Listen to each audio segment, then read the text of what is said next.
get it to vaporize, and now we'll see if we can get it to ignite. Okay, let's give it another squirt. Yeah. Yeah. Oh, there we smell it. So there you heard the pop, and off it went. Now we can do the same thing. We've got it on the video. We've got a couple of what we're trying to demonstrate here. Now we did that in slow motion, so you could actually see the burn. Okay, the next one shows it again. Sorry.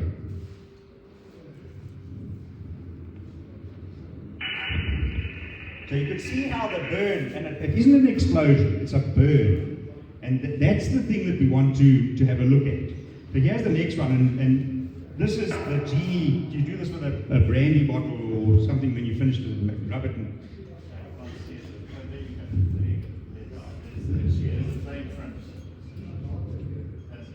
first of all, you need your hard head. Okay, and then the last thing we're going to talk about is vapor pressure. And vapor pressure and the difference between MOGAS and F-gas is what everybody all talks about. So we look at the science, what's actually going on with it. So it all starts with Bernoulli. Now you know the Bernoulli theory, so here you can see there's a fluid flow coming to a restriction, and you can see the pressure is higher on the two outside ones, and as the velocity increases, the pressure.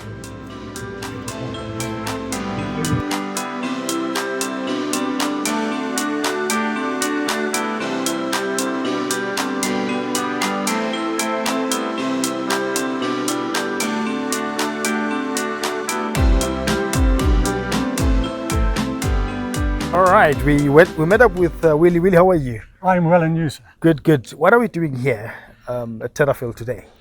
Tedderfield today is one of the EAA, the Experimental Aircraft Association's Chapter 322. It's one of their monthly fly-ins. It's actually one of their monthly meetings. Yes. And they decided to combine, because it's the first fly-in of the year, they decided to combine the meeting with the fly-in. The fly-in, okay. Now, the EAA is an American organization that started, I think it's in its 75th year now. Oh, yes. And it started to get people interested in building their own aircraft and flying aircraft that are not mass produced. Yes. Yes, and that's more or less what we're doing here today. Okay, all right. Why is it this important for the industry, for pilots, for aviation enthusiasts?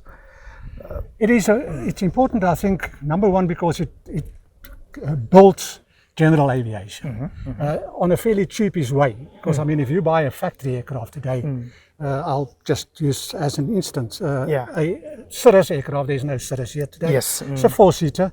It'll cost you 19 million rand. You can build advanced RV10, and I can't see one here now. I think most of them have left. Yeah. And it's more or less the same as a Cirrus. Yes. And that costs you 9 million if you build it yourself. And the thing is, you can much cheaper, and you can build it over a period as you've got money. Yeah. That is why things like this is so important. Okay. And you are one of the people that bring us all this good news on your platform online, which is an aviation magazine. Tell us about that.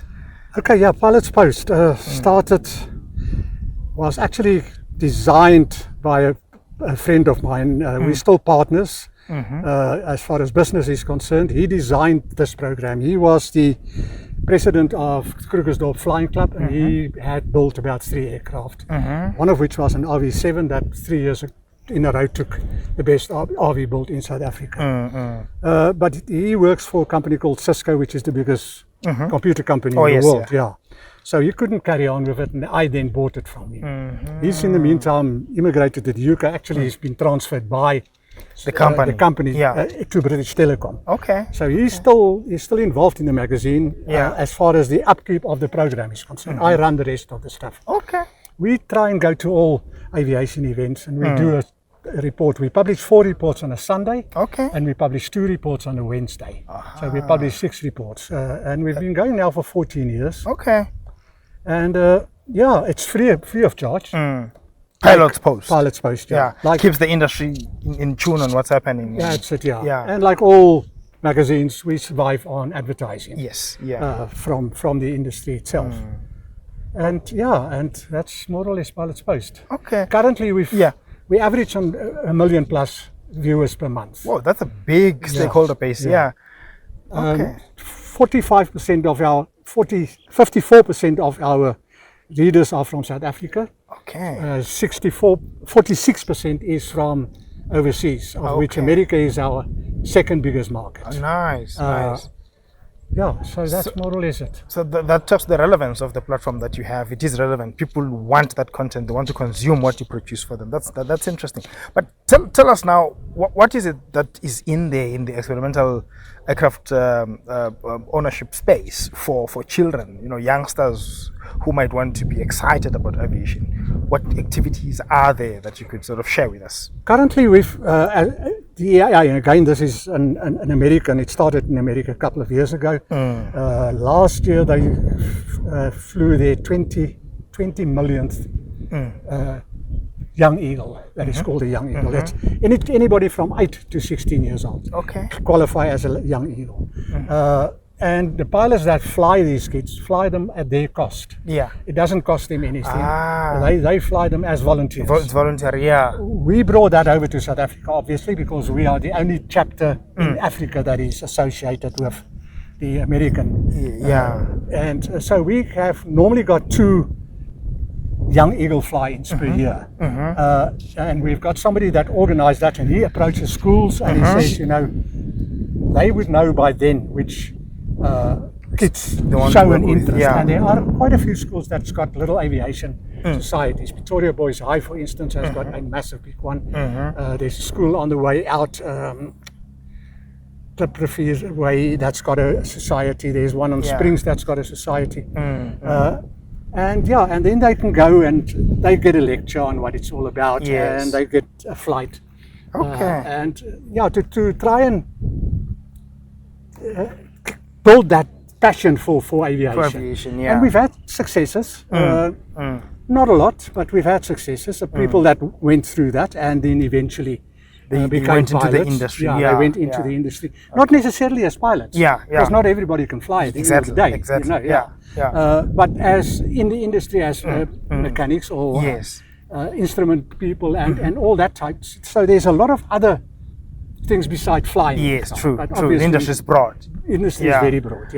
Willie, I know we didn't talk about this, but it's a question coming to me now as we speak. You've seen, and perhaps you've been there at the Aero Expo at Vanderboom. Yes. Africa's premier general aviation event.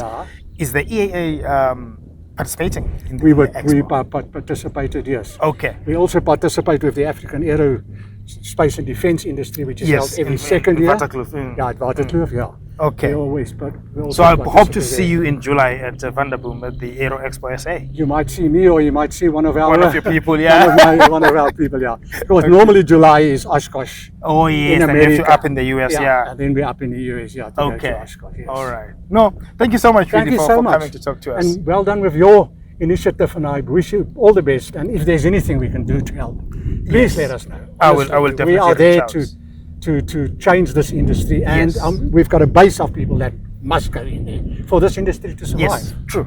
Definitely. Thank you. I'll be in touch. Thank you so much. All right. Thank you so much. Thanks. Thank you so much.